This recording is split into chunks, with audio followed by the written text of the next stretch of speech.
भारत के अंदर अरबपति अफराद की तादाद में इजाफा हुआ है और ये तादाद 102 से बढ़कर 142 हो गई है।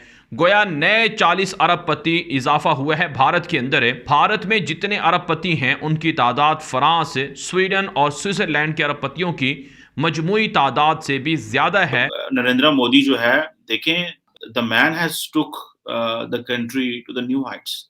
उसकी वजह यह है कि उसने देखें, if someone is working good तो वी मस्ट अप्रिशिएट एंड वो करना चाहिए। लेकिन ये है कि नरेंद्र मोदी ने, जिसे कहते हैं ना, वो उसने इंडिया को उठाया है। हर काम का हाल तो है कि अकाउंट खोलें जी जी और दुनिया से भीख मांगे, क्योंकि भीख मंगा जो है उस्ताद सलाहुद्दीन मंगतरल, इमरानुद्दीन मंगतरल जो है वो इस कौम पे मुसल्लत है। आज देखें ना, हम कितने बदकिस्मत लोग हैं कि आज हम गंदम इंपोर्ट कर रहे हैं, चीनी इंपोर्ट कर रहे हैं, दालें इंपोर्ट कर रहे हैं, कपास इंपोर्ट कर रहे हैं, हम कोई $4 बिलियन का एडिबल ऑयल इंपोर्ट कर रहे हैं। हालांकि जब पाकिस्तान बना था तो पंजाब के 17 अजला हमारे हिस्से में आए थे, 13 भारत के हिस्से में गए थे। आज वो 13 अजला 120 करोड़ की आबादी को फीड कर रहे हैं, हमारे 17 अजला हम हर चीज इंपोर्ट कर रहे हैं। हमारा वाहिद और सबसे बड़ा मुतालबा है कि भारत बस हमारे साथ बातचीत के लिए राजी हो जाए, या चलो क्रिकेट ही खेल ले तो हम राजी हैं। जय हिंद दोस्तों, a very warm welcome to Hindustan special channel. जैसा कि दोस्तों आपने क्लिप में देखा, पाकिस्तानी मीडिया भारत की तरक्की से कितना जला भुना बैठा है। दरअसल भारतीय प्राइम मिनिस्टर श्री नरेंद्र मोदी भारत को नई ऊंचाइयों की तरफ ले जा रहे हैं। भारत धीरे धीरे अपने विकास के पहिए को तेज करता जा रहा है। दूसरी तरफ पाकिस्तानी मीडिया भारत में अरबपतियों की संख्या देख बहुत हैरान परेशान है। पाकिस्तानी मीडिया ये बता रहा है कि भारत में अरबपतियों की संख्या कई देशों के अरबपतियों से ज्यादा है, जो कि भारत की तरक्की के लिए बहुत ही अच्छी बात है।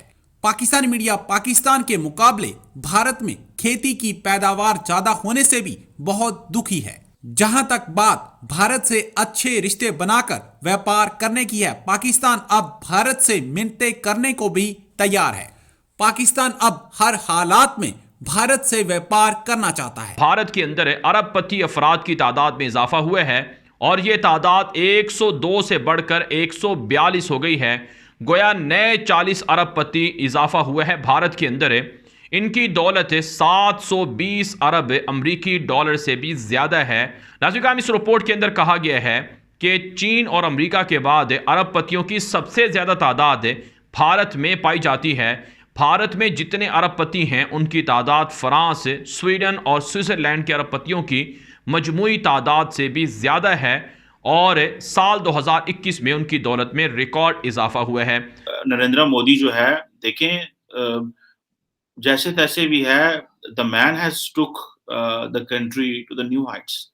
उसकी वजह यह है कि उसने, देखें, आप अपना क्रिटिसिज्म जरूर करें। हम एक चीज पे अगर किसी को क्रिटिसिज्म कर रहे हैं तो दूसरी चीज पे जगह पे उनको, if someone is working good तो वी मस्ट अप्रिशिएट एंड वो करना चाहिए। लेकिन ये है कि नरेंद्र मोदी ने, जिसे कहते हैं ना, वो उसने इंडिया को उठाया है और उठाया है तो बेसिकली अब वो इंडिया जो है वो, जिसे कहते हैं ना, नेट सिक्योरिटी प्रोवाइडर होने की बात कर रहा है। This is something that will be obviously very difficult for many to understand in Pakistan कि ये how India could be a net security provider, क्योंकि उनके इंटरनल प्रॉब्लम्स भी हैं। लेकिन वो कह रहे हैं कि ठीक है, इंटरनल प्रॉब्लम्स चलते रहेंगे, लेकिन जो चीज़ सबसे इम्पोर्टेंट है वो ये है कि हमें we have to showcase our capabilities and we immediately have to get into it। और ये समझ लें कि जो इंडिया जो है वो अपने आप को जो एक ऑल्टरनेट टू चाइना वो एस्टैब्लिश करने की कोशिश कर रहा है और इंडिया ये कह रहा है कि हमसे वेपन्स जो है वो आप खरीदें। This is what India is saying. और प्राइम मिनिस्टर नरेंद्र मोदी ने एक पॉलिसी लेके आए थे सेल्फ रिलायंस और सेल्फ डिफेंस सेक्टर में, जिसको वो बोलते थे आत्मनिर्भर भारत, जिसका मतलब है कि ये एक मिशन है अपने आप को सेल्फ रिलायंस का।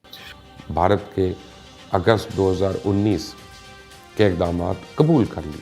इससे तो ये तासुर मिलता है कि हमारा वाहिद और सबसे बड़ा मुतालबा है कि भारत बस हमारे साथ बातचीत के लिए राजी हो जाए, या चलो क्रिकेट ही खेल ले तो हम राजी हैं।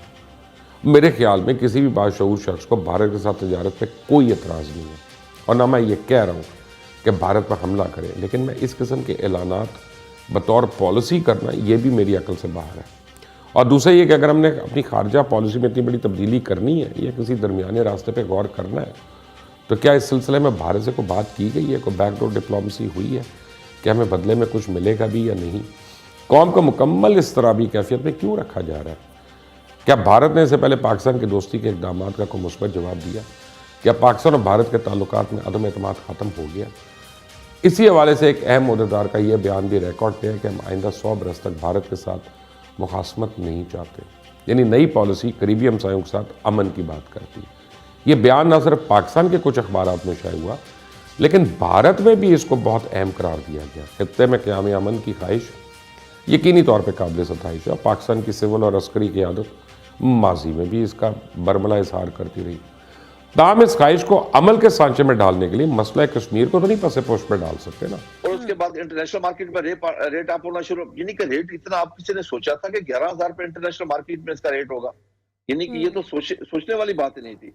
लेकिन बहरहाल मैं एक चीज कहूंगा इस मौके के ऊपर, अपोजिशन से भी और हुकूमत से भी, दुनिया में नंबर 1 इशू फूड सिक्योरिटी है। खुदा के लिए जातियात से बाहर निकल के एक दूसरे के खिलाफ बातें करने की बजाय आए मिलकर पाकिस्तान के लिए सोचे, इस फूड सिक्योरिटी के लिए सोचे, क्योंकि अगले 10 साल फूड सिक्योरिटी के बड़े इंपॉर्टेंट है। ये नहीं कि सिर्फ पाकिस्तान के लिए, पूरी दुनिया के लिए बड़े अहम है। और हमें अल्लाह ताला ने तमाम नेमतों से नवाजा है, हमारे पास सब कुछ है। आज देखें ना, हम कितने बदकिस्मत लोग हैं कि आज हम गंदम इंपोर्ट कर रहे हैं, चीनी इंपोर्ट कर रहे हैं, दालें इंपोर्ट कर रहे हैं, कपास इंपोर्ट कर रहे हैं, हम कोई $4 बिलियन का एडिबल ऑयल इंपोर्ट कर रहे हैं। हालांकि जब पाकिस्तान बना था तो पंजाब के 17 अजला हमारे हिस्से में आए थे, 13 भारत के हिस्से में गए थे। आज वो 13 अजला 120 करोड़ की आबादी को फीड कर रहे हैं, हमारे 17 अजला हम हर चीज इंपोर्ट कर रहे हैं। वजह, पिछले 30-40 साल से हमने रिसर्च पे तवज्जो नहीं दी। बिल्कुल ही हम दुनिया जदीद रिसर्च की तरफ चली गई, जदीद टेक्नोलॉजी की तरफ चली गई, लेकिन हम सिर्फ बातें करते रहे, मीटिंगें करते रहे 30-40 साल, हमने कुछ भी नहीं किया। हर काम का हाल तो है कि अकाउंट खोलें जी जी और दुनिया से भीख मांगें, क्योंकि भीख मंगा जो है उस्ताद सलाहुद्दीन मंगतरल, इमरानुद्दीन मंगतरल जो है वो इस कौम पे मुसल्लत है। तो उन्होंने कहा कि अफगानियों के लिए भी हम मांगेंगे। ठीक है, तो उन्होंने स्टेट बैंक ऑफ पाकिस्तान ने कहा कि देखिए, पहले हमारे ऊपर IMF की FATF की पाबंदियां हैं, हम ये अकाउंट किस कैटेगरी में खोलेंगे? आप पहले वजारत कानून, वजारत खारजा और वजारत ख़जाना से राय ले लें, ये हम कैसे खोल सकते हैं, किस तरह खोल सकते हैं। और दुनिया के तमाम ममालिक में इसकी रसाई बनाने के लिए उनके तमाम सेंट्रल बैंक से कोऑर्डिनेट करना पड़ेगा। ये एक बहुत बड़ी गाइगेंटिक टास्क है, बहुत बड़ा काम है। तो इसलिए फ़िलहाल जो है आप इस पे गौर फरमा लें। ठीक है जी। इससे खबर उठाई शहबाज राना ने जी। उसने खबर उठाई कि जनाब स्टेट बैंक ऑफ पाकिस्तान ने फ़िलहाल अकाउंट खोलने से इनकार कर दिया। ठीक हो, उसकी खबर में जो पहले वाली तफसीलात है ना, ये नहीं थी।